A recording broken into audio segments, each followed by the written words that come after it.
Hi, I'm Bradley Hanna, operator of SteamTech Auto Spa. And today I'm going to show you what a lot of detailers are not going to show you. And I'll tell you exactly what. First off, looks like the car is nice and detailed and vacuumed. And even if you run your fingers across it, there's none of that stuff that pops up. I'm going to go ahead and put the steamer on it to show you exactly what is left in here when you get your car detailed and why steam is superior to any sort of brushing and vacuuming.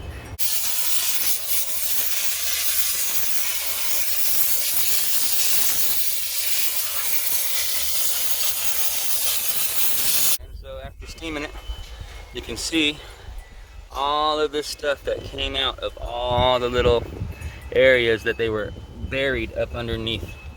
And that steam just blows it all out and allows me to come back over and pick it up with a vacuum.